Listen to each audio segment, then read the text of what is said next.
The mule went down in the mud just as the coffin rope slipped. For one terrible second, Mara Redbird thought the plain pine box would tilt into the grave sideways and spill Samuel into the wet earth like a sack of grain. The men at the ropes shouted. The preacher stumbled back. Bible clutched to his chest. Rain came hard across the White River country, sharp and slanting, needling through coats and shawls and the black dress Mara had taken in twice and still could not make fit right across her broad shoulders. She stepped forward before she knew she had moved. "Hold it," she said. Her voice cut through the rain more cleanly than the preacher's prayer had. Jonah Elkrunner, old and narrow as a fence post, threw his bad shoulder into the rope and grunted. Two younger men caught the other side. The coffin steadied, hanging crooked over the open hole, rainwater already gathering at the bottom where Samuel Redbird would sleep. Mara stood close enough to see the dark stains spreading along the pine lid. There were only 9 people at the burial, 10 if a man counted the mule, though the mule had just proved himself unreliable in holy matters. Sister Agnes Bell stood under a black umbrella that had turned inside out twice since the service began. Little Noah Crow, who had helped dig the grave, kept wiping his nose on his sleeve. A woman from the mission had brought a pot of beans wrapped in cloth because grief in that country was usually answered with food before worse. Mara did not cry. People would remember that later and call it strength. They would say, Samuel's widow stood like a cottonwood in bad weather, big and still and impossible to knock down. They would be wrong, though, not unkindly wrong. She did not cry because she was doing sums in her head. $3.12 in the coffee tin above the stove. Half a sack of flour, less than half if she counted honestly. Cornmeal enough for 4 days if she stretched it. Samuel's account at the trading post still unpaid. The roof over the sleeping room leaking in 2 places. A mule with a bad habit of collapsing at significant moments. Winter not yet arrived, but already thinking about it. The preacher began again, louder this time, his words bending under the rain. Mara looked at the coffin and tried to make herself think only of Samuel. Samuel with his quiet hands. Samuel coming in at dusk, smelling of horse smoke and cold air. Samuel fixing the loose hinge on the pantry door without being asked. Samuel setting the larger biscuit on her plate and pretending it had happened by accident. Samuel, who had loved her without much language because men raised hard on prairie wind often trusted woodpiles and mended harness more than speech. He had been fever hot for 9 days. On the 10th he had gone still. Now the men lowered him properly. The ropes creaked, mud slid beneath their boots. When the coffin touched bottom, the sound was small and final. Mara folded her hands over her stomach. Her dress pulled tight at the waist, and she felt the familiar awareness of her own body even there, even at the grave. How much space she took, how people noticed, how women who were thin were called delicate, while women built like Mara were called sturdy, as though they had been made by a carpenter for hauling things. Samuel had never called her sturdy. He had called her Mara, and when he said it, there had been room inside the name. The first dirt struck the coffin. Sister Agnes crossed herself. Jonah removed his hat. Rain ran down Mara's cheeks, but it was only rain, and she was grateful for that, because it saved her from anyone looking too closely. When the burial was done, people came to her one by one. They said what people said when words were too small for the hole in the ground. Sister Agnes pressed the bean pot into her hands. "You eat tonight," the older woman said. "Not tomorrow. Tonight. Yes, sister. And if pride tells you otherwise, tell pride I said it can go hungry by itself." Mara almost smiled. Almost. Jonah Elkrunner lingered after the others started toward the wagons. His hat was ruined from rain. His right shoulder sat lower than his left, the old injury pulling him crooked when weather turned wet. "I'll come by in the morning," he said. "No need. I didn't ask if there was need." Mara looked at him. He looked back. That was the whole conversation. Jonah had known her father, had known Samuel, had known every bad mule within 30 miles by name or insult.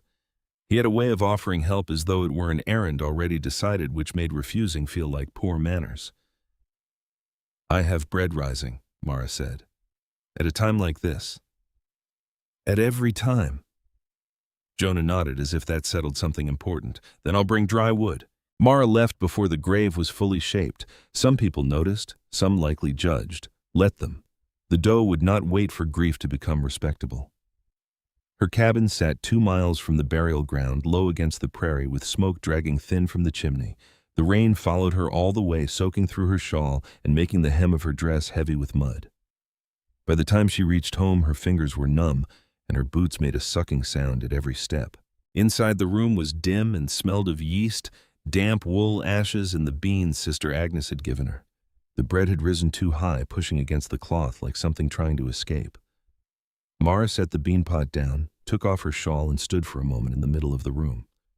Samuel's cup was still on the shelf. His coat still hung beside the door. His chair still faced the stove. That was when the grief came closest to finding her. Not at the grave, not under the preacher's words. Here, where ordinary things had not yet learned he was dead. She put both hands on the table and bent her head. Her body, large and tired and cold, trembled once. Only once. Then the bread gave a soft sigh beneath the cloth, and she straightened. There was no money in weeping. There was no supper in falling apart. She punched the dough down with more force than necessary. For 3 years after that, Mara Redbird measured life by what could be made before dawn. Bread first, then fry bread for the families near the agency road. Corn cakes when cornmeal was cheap enough. Berry pies when dried chokecherries could be had. Stew for widowers who had never learned what to do with a pot beyond burning it. Wojapi thick and slow and careful for church suppers, naming feasts funerals, and the kind of gatherings where people stood around pretending not to be hungry until the first plate was filled. Her kitchen was too small for ambition, but large enough for survival. The stove smoked when the wind came out of the north. The table had one short leg and needed a folded scrap of rawhide under it.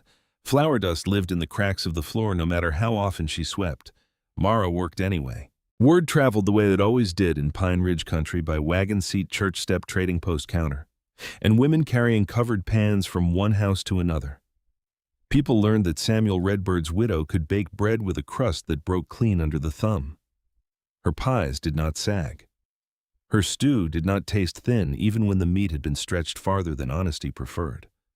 Some called her Big Mara. She heard it. Of course she heard it. Sometimes it was said with affection the way people name a landmark. Sometimes it had a hook in it. She learned not to bleed every time someone wanted to see if they could cut her. Her body carried what needed carrying: water, flour, wood, grief, silence, the weight of being looked at and underestimated. If her hips were broad, they steadied her. If her arms were heavy, they kneaded dough longer than most women cared to stand. If her feet ached at night, they had still brought her through the day. One Tuesday in late September, Jonah Elkrunner came to her door with a sack of salt, a bundle of letters for Sister Agnes, and news folded into his expression. Iron Horse Ranch, posted for a cook, he said. Mara was scraping dough from beneath her nails. Ranch has cooks, not for this. He took a paper from inside his coat and laid it on her table, smoothing it with 2 fingers. Rain had blurred one corner, but the words were clear enough. Formal wedding feast, 200 guests, 7 days preparation, full dinner service, 3-tier celebration cake, inquiries to be directed to Mr. Caleb Ironhorse or household staff. The payment written at the bottom made Mara stop breathing for 1 full second. Jonah watched her see it. "That number real?" she asked. Connell wrote it himself. Said Ironhorse money does not bounce unless the earth does. Caleb Ironhorse. Mara knew the name the way everyone knew it. A Lakota rancher with land along the White River, cattle enough to make white men polite, and a family name. Old women spoke with respect. She had seen him once at a distance, tall and still beside a corral, his face solemn beneath the brim of his hat. The bride was Vivian Ashford, Eastern, educated. Pretty enough, people said, to make a room forgive her before she had even sinned. Mara looked at the number again. The roof could be fixed before snow. Samuel's debt could be paid. Flour could be bought by the barrel instead of the sack. The mule could be replaced, or at least shamed with competition. She also knew what that ranch would see when she arrived. A widowed Lakota woman with a body too large for polite rooms, hands rough from work, and an apron her mother had beaded before sickness took her eyes. Sister Agnes's voice came back to her from the burial day. Pride can go hungry by itself. Mara touched the edge of the paper. A woman can be hungry and proud at the same time, she said quietly. The trick is learning which one gets answered first. Jonah did not smile, but his eyes changed. And which one answers today? Mara folded the notice once carefully. Today, she said, hunger gets the first word. Pride writes the terms. Before dawn the next morning, she tied on her mother's old apron beneath her coat, hitched the mule with a patience neither of them deserved, and started toward Iron Horse Ranch. The prairie lay dark around her, the Badlands a broken shadow to the west. By the time the sun pushed gray light over the grass, the ranch house appeared ahead, long and bright windowed, with smoke rising clean from its kitchen chimney. Mara guided the mule toward the front. A young ranch hand stepped from the yard and lifted one arm. "Kitchen help goes around back," he called. Mara held the reins a little tighter. For a moment, she only looked at the house at the front porch, swept clean for guests who had not yet arrived at the wide door, meant for people whose names would be spoken properly. Then she turned the mule toward the rear path where wagon ruts cut deep through the mud and the kitchen smoke smelled of work.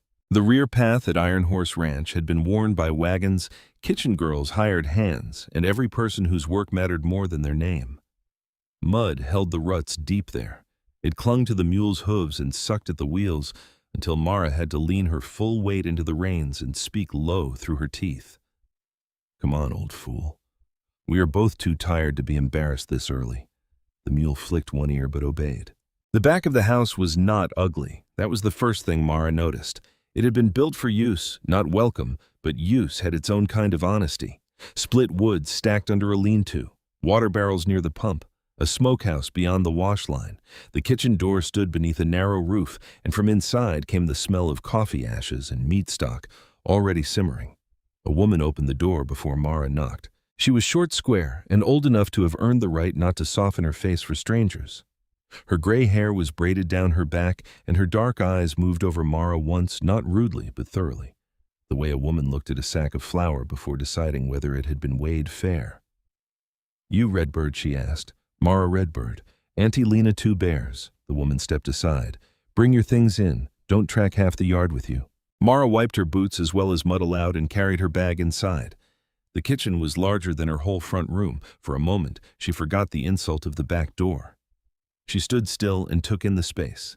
2 long work tables, a proper iron stove wide enough for 6 pots, a cold room built into the north wall, shelves up to the ceiling, hooks for pans, bins for flour and meal, good light from 2 windows facing east. If a woman had such a kitchen, she could feed grief itself and still have room left for bread. Auntie Lena watched her watching. "You here to admire it or work in it both if there's time?" Something moved at the edge of Lena's mouth. Not a smile. The ghost of one may be buried before it could cause trouble.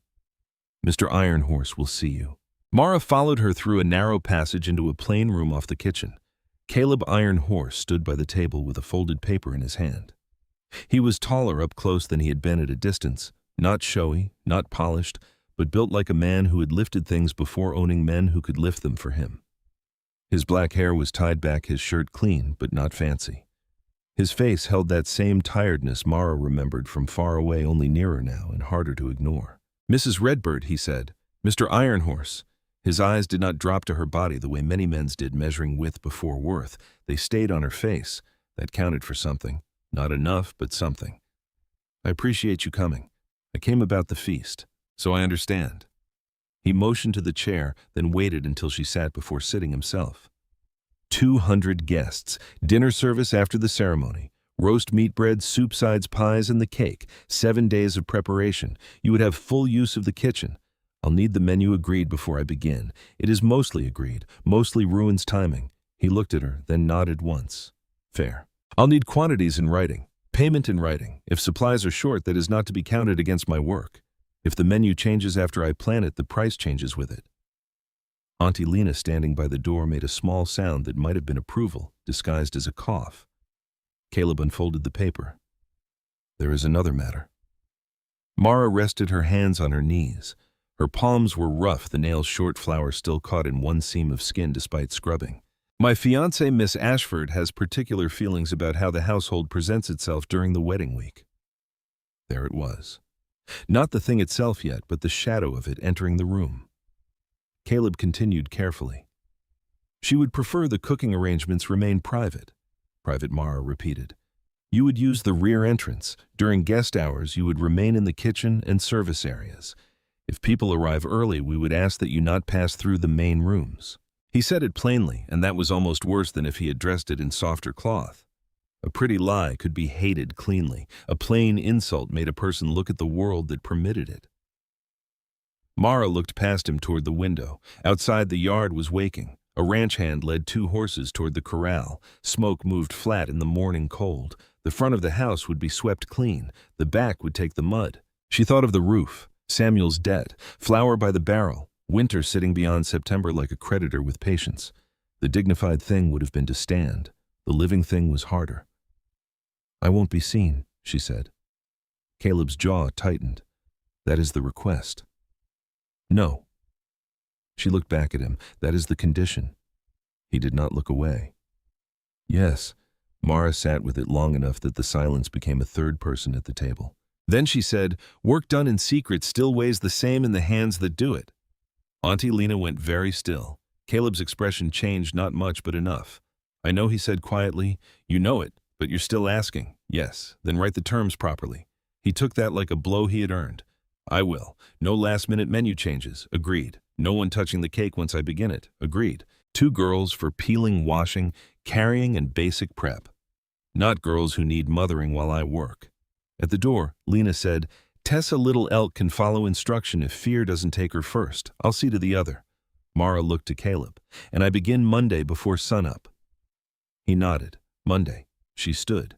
He stood with her. For a moment, neither offered a hand. Then, Mara extended hers. Caleb took it. His grip was firm, brief, and respectful. A business shake. Nothing more. But when she pulled her hand away, she felt the weight of the agreement settle over her like a wet coat. By Monday, Mara had built the feast 3 times in her head and once on paper. She came before dawn, the mule complaining at every rut, and found the kitchen coals banked but low. Tessa Little Elk was already there, thin and nervous, with eyes too large for her face and hands that moved as though always expecting correction. Water first, Mara told her, then flour bins checked, then knives. Yes, ma'am. Don't call me ma'am unless I age 10 years before noon. Tessa blinked. Mara will do. Yes, Mara. By sunrise, bread sponge rested under cloth stock bones were in the pot, dried berries soaking, and Mara had written the day's order of work in small clear letters on a slate near the stove. Auntie Lena came in with coffee, saw the slate, and stopped. She said. Mara had known women like Lena long enough to understand that could carry more praise than a sermon. The first 2 days were labor, not romantic labor, not the kind people praised in stories.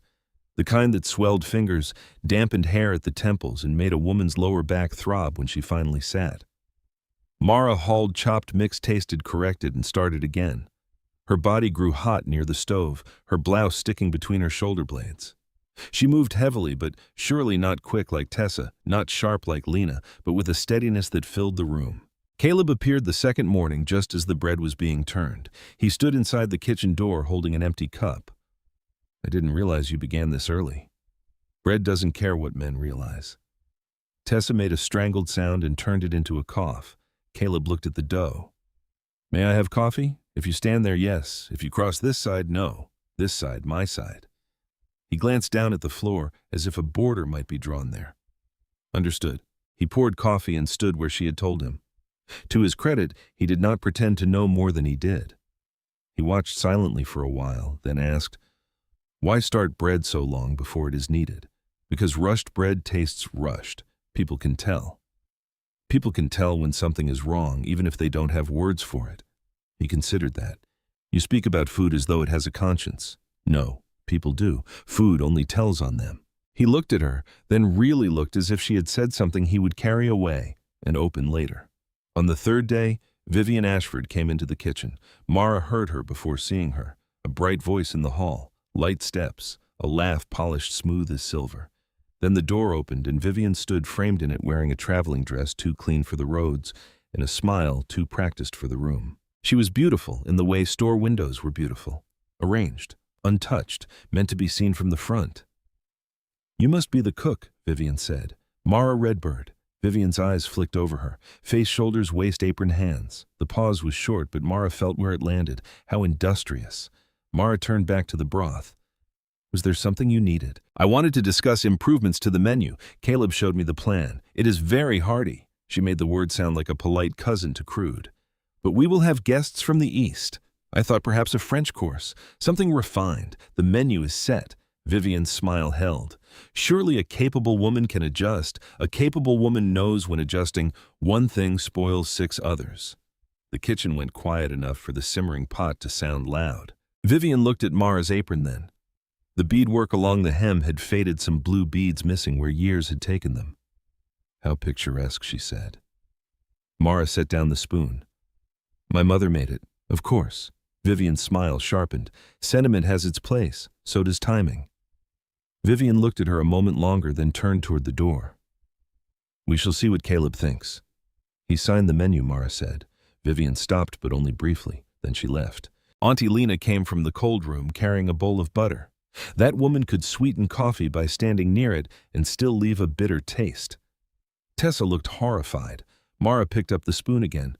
"Stock needs salt." The week tightened around the cake. Mara had made wedding cakes before, but not for 200 people, not 3 tiers, not one expected to stand in the center of a wealthy rancher's hall and speak before anyone cut it. She measured supports twice, then a third time because pride was cheaper than failure. She planned the frosting around the cold room. She shaped small sugar prairie flowers late at night, each one slightly different because real things did not grow like stamps from a press. Into the white surface, she planned a quiet star pattern, not bold enough for Vivian to call it tribal decoration, not hidden enough for Mara to feel she had erased herself. On the night before the wedding, the cake stood assembled under lamplight. 3 tiers, smooth white, flowers like small memories, the star moving through them so subtly a person had to care enough to notice. Caleb came in and stopped at the threshold. For once, he said nothing immediately. Mara wiped her hands on her apron. "If you see Aline speak now, I don't." He came closer, staying on the proper side of the table without being told. His voice lowered. "That is the finest thing ever made in this house." Mara felt the words more than she wanted to. She looked at the cake, not him. "It will serve." "No," Caleb said. "It will be remembered." Neither of them saw Vivian standing in the passage beyond the half-open door. She had come silently, her pale hand resting against the frame, her face still as glass. Her eyes moved from Caleb to Mara, then to the cake glowing softly in the lamplight. By the time she stepped back into the dark hall, her smile had disappeared. By sunrise, the whole ranch had begun lying to itself. The front porch had been swept until no trace of mud remained. White cloth had been laid over the long tables in the hall. The good silver borrowed from 3 households, and polished until it shone like water, sat in careful rows beside folded napkins. Flowers stood in jars along the windowsills. Prairie asters and late goldenrod softened with ribbon. Vivian Ashford had ordered from Rapid City because ordinary string offended her eye. Out back where the truth lived, Mara Redbird stood over the stove with sweat running down her spine and flour drying in the bend of her elbows. Her feet hurt before the first wagon arrived. That was not a good sign, but it was not a useful one either. Pain, like weather, could be acknowledged without being obeyed. She shifted her weight, rolled one shoulder, and reached for the long spoon. "Soup," she said. Tessa Little Elk lifted the lid from the big pot and steam rose up between them, rich with marrow onion pepper and the slow patience of bones that had given up everything they had. Mara tasted. Salt. Not much. Enough to wake it. Tessa added a careful pinch. "Again?" she asked. "Again." The girl stirred face tight with concentration. Auntie Lena Two Bears stood at the far table carving butter into neat squares, her expression as hard and calm as creek ice. Nothing in the kitchen moved without her knowing. Nothing escaped Mara either, though. Exhaustion had begun putting a soft edge around the room. The roast was resting. The bread was cooling beneath cloths. The berry pies sat on the upper shelf, dark and glossy at the edges. The corn cakes had been wrapped and stacked. The wojapi waited in 2 deep crocks, thick and purple-red, the dried berries cooked down until their sharpness had turned generous. Only the cake remained uncovered. It stood on the side table near the cold room, tall and white in the morning light, 3 tiers rising with a steadiness. Mara had not trusted until the final dowel went in. Sugar prairie flowers circled each layer. The quiet star pattern moved beneath them, visible only if a person cared to look longer than admiration required. Tessa had already looked at it 6 times. "If you keep staring, it'll blush," Auntie Lena said. Tessa jumped. "I wasn't. You were. It's just—" The girl stopped, embarrassed by her own feeling. "It looks like it belongs somewhere important." Mara wiped her hands on her apron, careful of the beadwork. "It belongs where it can be cut and eaten. That is the honest end of cake." Lena made her small hum sound, which had become familiar over the week. Outside, the first wheel sounded in the yard, then voices, harness bells, hooves striking packed dirt. A man laughed too loudly, the way men did when arriving at an event where they wanted to be seen arriving. Mara did not look toward the door. "Position," she said. The feast began at 1 o'clock, though by then time had stopped feeling like numbers and started feeling like heat. Plates went out through the service passage in careful order. Tessa carried with both hands and a face full of terror. Lena moved like a general, too experienced to raise her voice. Two ranch girls borrowed for the day peeled away with trays and returned wide-eyed from the hall. They went quiet over the roast, one whispered. Good Mara said, "Take the bread." They said the bread, take it before it cools wrong. The girl went. Mara heard the hall through the cracked service door. Not clearly. Enough. The deep murmur of 200 people settling into food, chairs scraping, men clearing their throats, women giving little sounds of appreciation they did not mean to let escape. A child being hushed. The swell and fall of conversation interrupted each time another dish reached the tables. Once, from somewhere near the center of the hall, a man said, "Who made this?" Mara's hand paused over a stack of plates. No answer came back that she could hear. She kept working. The cake went last. It took 4 people to carry it. Lena at the front, Tessa at the rear, 2 ranch hands on either side, all of them walking with the solemn care usually reserved for coffins and newborns. Mara stood by the kitchen threshold and watched the cake pass through the service door, her hands hanging empty at her sides. For one moment, after it disappeared, there was no sound. Then the hall changed. A silence first wide and clean, then a wave of breath, then applause, not polite, not automatic, but startled into being. Tessa came back crying. "Don't start," Lena told her, though her own eyes had gone bright. "I'm not," Tessa said, while plainly doing it. Mara turned away. She reached for a dishcloth because hands needed something to do when the heart became foolish. It was enough. It had to be enough. The food had gone out right. The cake had stood. People had tasted the work whether they knew the hands or not.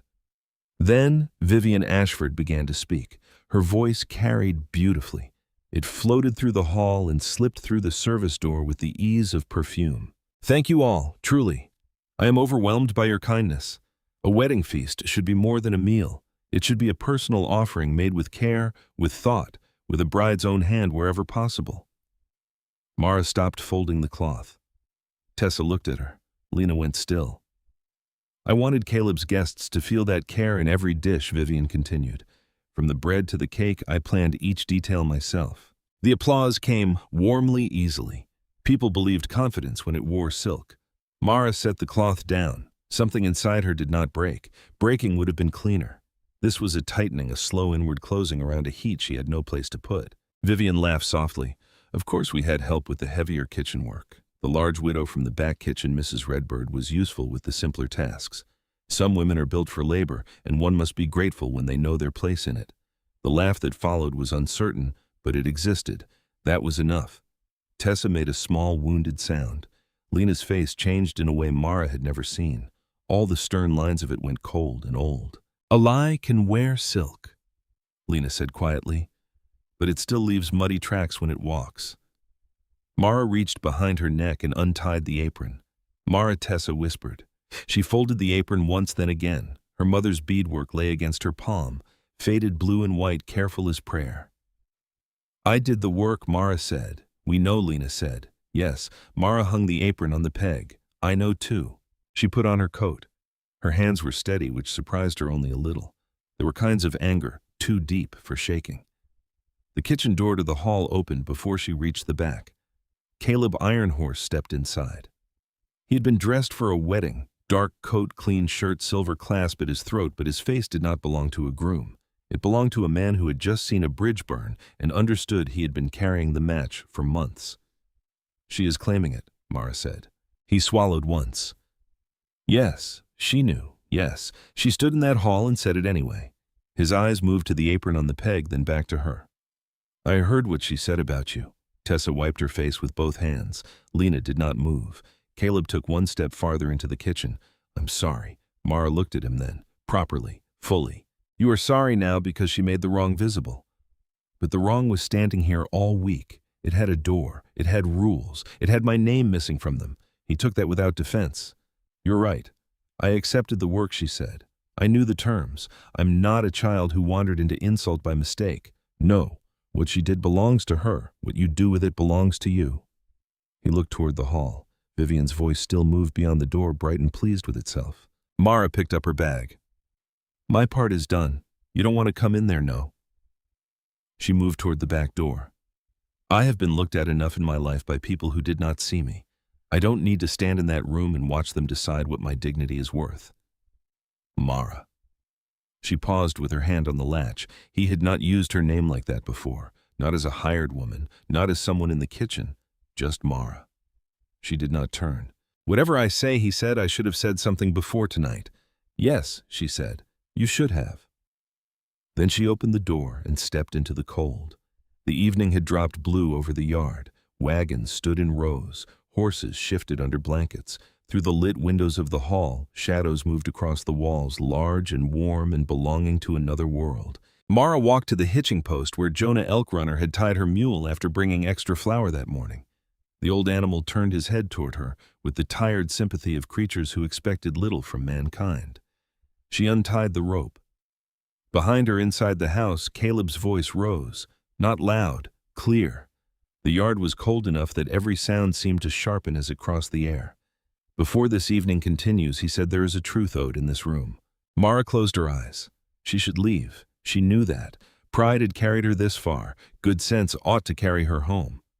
Instead, she stood with one hand on the mule's neck. Caleb spoke her name. Mara Redbird made this feast. The silence that followed was larger than the applause had been. She arrived before sunrise every morning. She planned the timing, the quantities, the bread, the roast, the pies, the wajapi, and the cake you admired a moment ago. Miss Ashford did not make it. She did not plan it. She did not touch the work she claimed as her own. A woman gasped. Someone shifted a chair. Vivian's voice cut in sharp now beneath the polish. "Caleb, stop this. No, one word. Plain as a door closing." Mara opened her eyes. Caleb continued. "Mrs. Redbird was asked to remain unseen. That was wrong when it was asked, and it is uglier now that her work has been taken from her in front of the people who benefited from it." Vivian said something Mara could not catch. Then Caleb's voice again. "Truth is not humiliation unless a lie has been dressed up as honor." The room erupted, then quieted under itself. Auntie Lena's voice came through next, hard as iron. "Every word he said is true." Tessa, crying openly, now added something too soft for Mara to hear. Then Jonah Elkrunner spoke, his old voice rough but carrying. Mara Redbird's hands fed every person in this room. "Best remember whose work filled your mouth before you clap for silk." A different sound rose after that. Applause, but not the first kind. This one came unevenly, awkwardly, honestly. People arriving at decency at different speeds. Mara put her foot in the stirrup and mounted the mule. She did not go back. The road away from Iron Horse Ranch lay dark beneath a sky full of hard stars. She rode slowly because the mule was old, and the night had no mercy for foolish speed. Her body ached in every place the week had touched. Her hands smelled of sugar and smoke. Her name had been spoken in a room that had been built to ignore her. She was not triumphant. She was tired. A mile from the ranch, hoofbeats came behind her. She did not stop until Caleb rode alongside, still in his wedding clothes, his horse breathing white into the cold. "Vivian is gone," he said. Mara looked ahead. That didn't take long. She left angry. Anger keeps a body warm. He almost smiled, but not quite. "I called off the wedding. I heard enough to guess." They rode a few steps in silence. "This was not only about you," he said carefully. "That came out wrong. I mean, it was about what she did to you, yes, but also what I had been pretending not to see." Mara turned her head. "Because pretending was easier." Yes, the honesty of it settled between them. "I spent months counting to 5, he said, seeing something cruel, something false, and telling myself it was nerves or manners or not the time. Tonight, I stopped counting. The mule plodded on. "I will not be a remedy for your bad choice," Mara said. "I will not be the woman you reach for because another one showed you who she was." "I know, you may not know that yet." He accepted that too. "I would like to call on you," he said, "if you would allow it. Not because of tonight's noise, because of what I have seen this week, and because I would like to know you when no one is applauding anything." Mara looked at the prairie ahead, black and wide and honest in its emptiness. "1 month," she said. He turned toward her. "If you still mean it, in 1 month, when the gossip has cooled and your pride has stopped bleeding, come to my door." "Not before." "A month," he said. "A full one." He nodded. "A full one." Mara touched her heel to the mule's side. Caleb did not follow farther. He sat his horse in the road as she rode on, and after a while the sound of him turning back faded into the cold. By sunrise, all of Redbird country would know what Caleb Iron Horse had done. They would speak her name at the trading post outside the mission, along the wagon road, and in kitchens, where women measured truth more accurately than men measured land. But Mara had bread promised by Thursday. Fame did not need dough for a woman. By the time the sun cleared the low ridge east of Mara's cabin, the whole country had already started carrying her name around like a hot coal. Connell at the trading post knew before she brought the Thursday bread. Sister Agnes knew before the children finished morning copywork. Jonah Elkrunner knew because he had helped make the truth public and had no gift for pretending otherwise. By noon, women at the mission pump were speaking softly over buckets, and men outside the livery were pretending not to gossip while doing a poor job of it. Mara knew all this without needing to hear it. News traveled faster than wagons when shame pulled the wheels. Still, Bread did not care what people were saying. She woke stiff from the wedding week, her body sore in places she had not known labor could reach. Her shoulders burned, her knees complained when she bent to stir the stove. Her hands, swollen at the knuckles, felt too large for their own skin. For a while she stood in the dim kitchen and considered the luxury of sitting down. Then the dough under its cloth rose as though nothing in the world had changed. So Mara washed her hands tied on the new plain apron she used for ordinary work and began. The first person to come was Connell's boy, sent with a cart for the loaves. He stared at her with the wide-eyed terror of a child told not to mention the one thing burning a hole through his mouth. Mara loaded the bread herself. "Tell Connell his order is short 2 loaves because the flour he sold me last week had weevils in the bottom," she said. The boy blinked. "Yes, ma'am." "And if he says it did not tell him I kept the sack?" "Yes, ma'am." He hesitated. Mara looked at him. His courage failed and he climbed onto the cart without asking a single thing about the wedding. That almost made her like him. By afternoon, 3 people had found reasons to come by who had never before found reasons to come by. Mrs. Holloway wanted to know about ordering pies for Sunday. A ranch hand from the South Road asked if she sold bread by standing order. A woman Mara barely knew brought a jar of beans and said, "I heard what happened," in the careful voice people used when they wanted to be kind, but also wanted details. Mara thanked her for the beans and gave none. Recognition, she discovered, had weight. It was not the same as justice. Justice had come like a sharp knife in a crowded room. Recognition came afterward, like weather settling over everything, touching even the things a person preferred left alone. People looked at her differently now, not always better, just differently. Some saw skill, some saw scandal, some saw a wronged woman and wanted to stand near the story of her. It made her tired in a way work did not. On the 5th day, Sister Agnes Bell came after supper with a shawl around her shoulders and a loaf pan under one arm. "I brought this back," she said. "You could have sent it with Jonah." "I could have." Mara let her in. Sister Agnes sat at the table without waiting to be asked, which was her habit, in homes where she loved people enough to be rude. She looked around the kitchen at the cooling bread, the patched stove, the flour bin, the old beaded apron folded on the shelf where Mara had placed it after coming home from Iron Horse Ranch. "You are not pleased," Sister Agnes said. "I am working. That is not an answer. It is usually the only one I have." Sister Agnes removed her gloves finger by finger. "People are saying Caleb Ironhorse did a brave thing. He did. People are saying he spoke beautifully. He spoke plainly. That is better. People are saying he may come calling." Mara kept her eyes on the cup she was drying. "People say many things when their own houses are quiet. And what do you say?" Mara set the cup on the shelf. "I say, respect is not proved in the moment. A man speaks loudly, but in the days after when no one is watching." Sister Agnes studied her for a long moment, and something like approval softened her sharp face. "So you are making him wait," he offered to call. "I told him 1 month." "Good." Mara looked over. "You think so?" "I think any man can be overcome by truth for an evening. A month tells you whether truth took root." That stayed with Mara after the older woman left. Auntie Lena Two Bears came 3 days later, riding a steady bay mare and wearing the expression of a person who had not traveled 7 miles for conversation. She carried a wrapped bundle. "This is from the kitchen," Lena said, thrusting it forward. Mara opened it on the table. Inside was a heavy canvas apron, new and stiff with strong ties, and a small Lakota star stitched near the hem in blue thread. "Tessa chose the cloth," Lena said, badly proud of herself. Mara ran her thumb over the star. "She should be. Don't tell her that. She'll become impossible. Thank you." Lena nodded once, satisfied that gratitude had been handled and could now be abandoned. They drank coffee. Lena did not speak of Vivian. Neither did Mara. Some names dirtied a room just by entering it. At the door, Lena paused. "He has asked about you," she said. Mara folded her hands over the back of a chair. "Has he?" "3 times. "And what did you tell him?" "That you were working." "That was accurate. I am known for accuracy." Lena looked toward the road. "He has not come because he gave his word." Mara said nothing. Lena turned back. A man remembering a promise when nobody is there to praise him for remembering it is not nothing. Then she left before Mara could decide whether to answer. The month moved slowly and not slowly at all. Orders increased. Connell asked for 3 dozen loaves instead of 2. Sister Agnes wanted bread twice a week for the schoolchildren. A ranch wife from near Wounded Knee Creek sent word asking if Mara could prepare Sunday meals for collection. Jonah told her she ought to raise her prices before kindness made a fool of arithmetic. Mara did raise them. Her hand shook the first time she wrote the higher number. She hated that.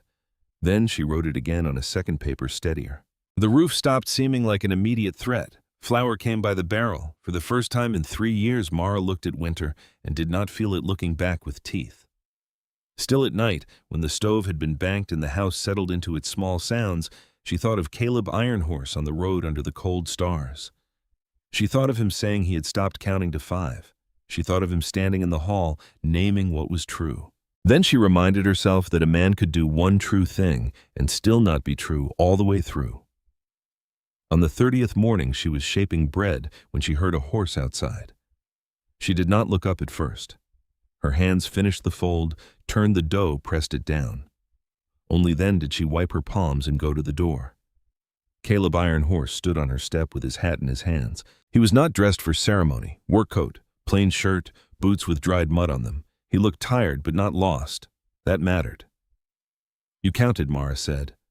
"A month is a month. Some men would call 28 days close enough. I thought about it, and then decided you would send me home.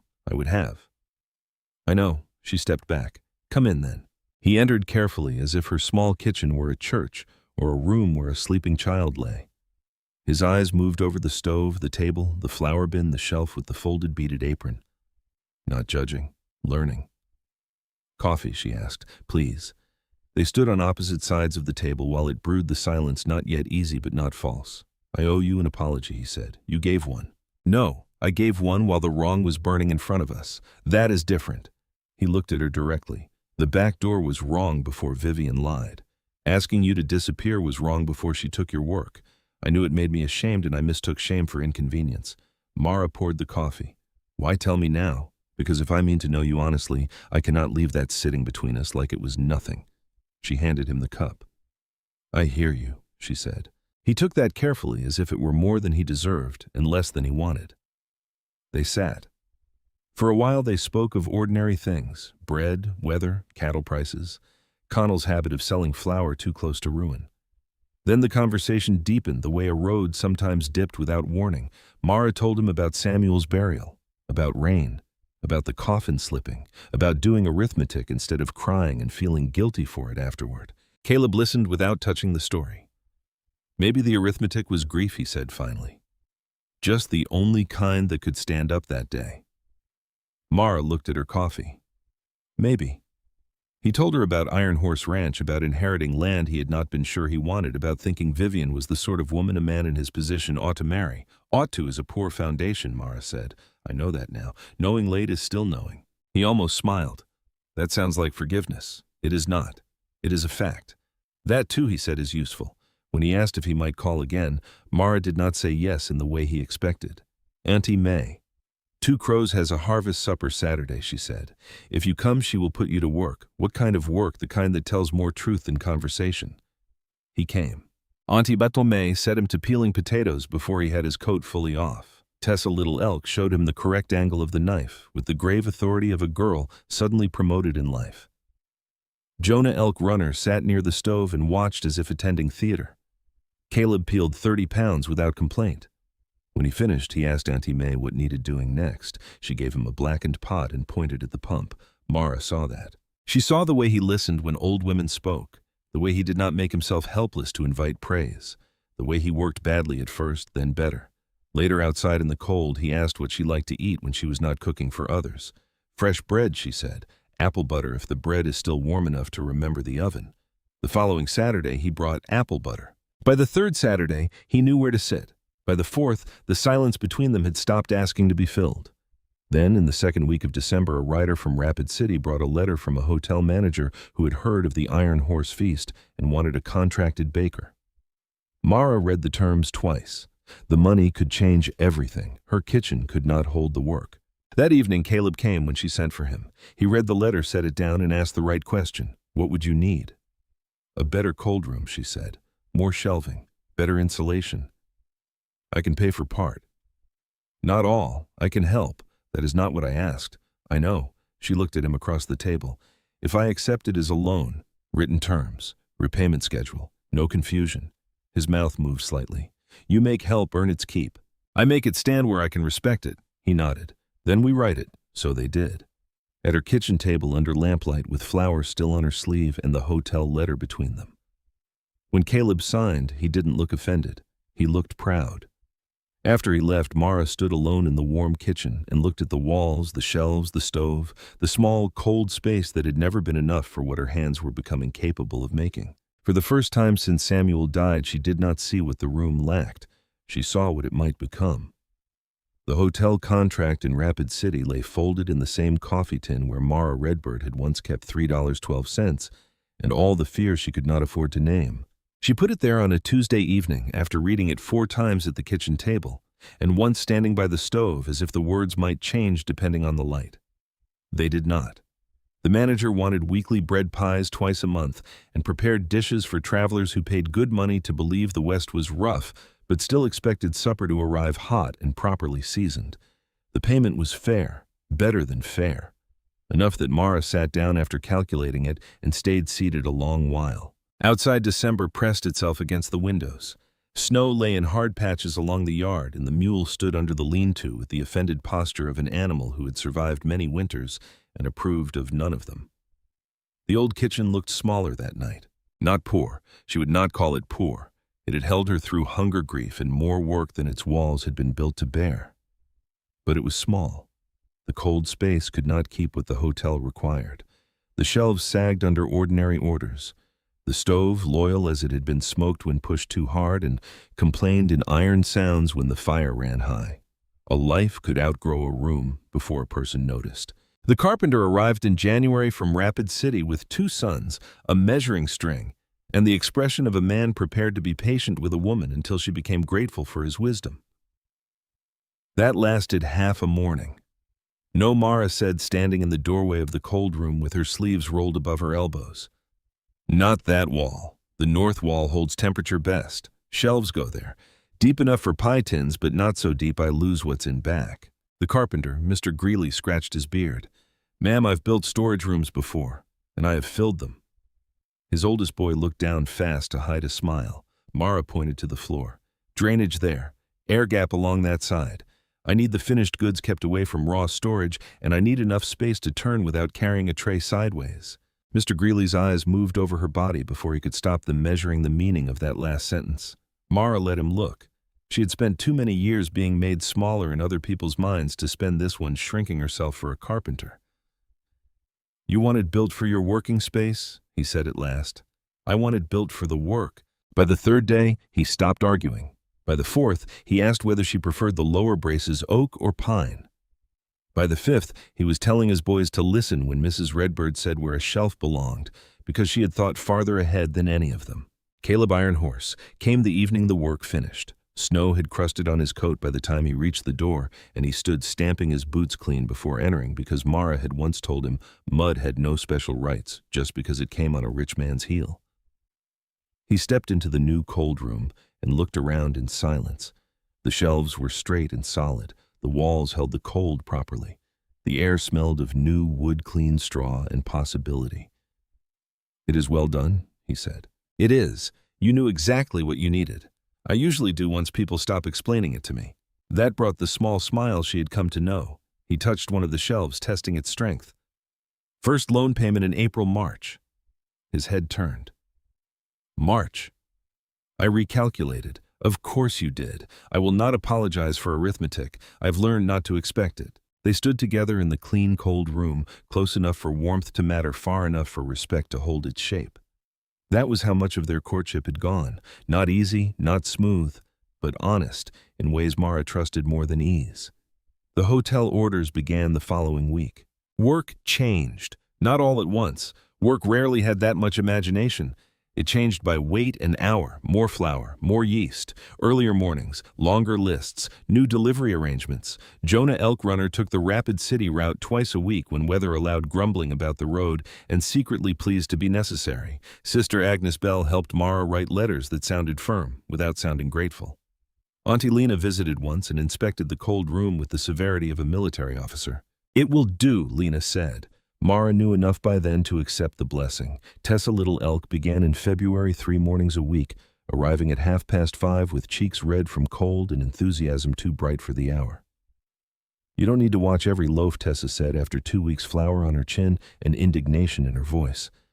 "I know. Then why do you—" "I'm learning how you work." Tessa frowned. "I thought you trusted me." "I do. Trust is where we begin. Confidence is what we build after." The girl considered that hands resting in the dough. She was 19, which meant half her thoughts arrived as revelations, and the other half as injuries. "Is that what you did with Mr. Iron Horse?" she asked. Mara looked at her. Tessa suddenly found the dough fascinating. "I gave him potatoes," Mara said. Tessa burst out laughing, and the sound filled the kitchen so unexpectedly that Mara felt her own mouth bend before she could stop it. By March, the tin above the stove no longer sounded poor when opened. Coins came and went. Notes were written, paid, replaced. The hotel manager sent word that travelers had begun asking for the berry pies by name. Connell at the trading post complained that Mara's higher prices were ruining his old understanding of fairness, then ordered 4 dozen loaves for the following week. Caleb kept coming on Saturdays. He brought apple butter when he had it, coffee when he did not, and sometimes nothing but himself, which slowly became enough. He learned where to sit. He learned not to offer help until he knew whether help was needed. He learned that Mara went quiet when thinking, and that silence from her was not a wall unless a person tried to climb it. She learned him too. He straightened things when nervous. Salt dish, spoon, folded cloth. Once the corner of the hotel contract until she told him if he wore the paper thin, she would add it to the loan balance. He had opinions and took time changing them. But when he changed them, he said so plainly. Mara respected that. Men often treated changed minds like injured pride. Caleb treated them like repaired fence. He asked her in April. There was no music, no audience, no sunset arranged for memory. Morning light came through the window in a pale wash. Bread sat between them still warm, its crust cracked open. The apple butter jar was half empty. Caleb had been turning his coffee cup for several minutes. "Mara," he said. She set down her knife. "You're about to say something difficult." "I am." "Then say it before you polish all the truth off." He looked at her then, and the tension in his jaw made him younger somehow, or maybe only more exposed. "I want to marry you. I want to say it plainly before I lose my nerve." The room did not move. The stove ticked softly. Outside, a thaw had begun dripping from the roof in slow, uneven beats. Mara looked at him for a long while. "You understand what you are asking. I believe I do." "No." Her voice was not unkind.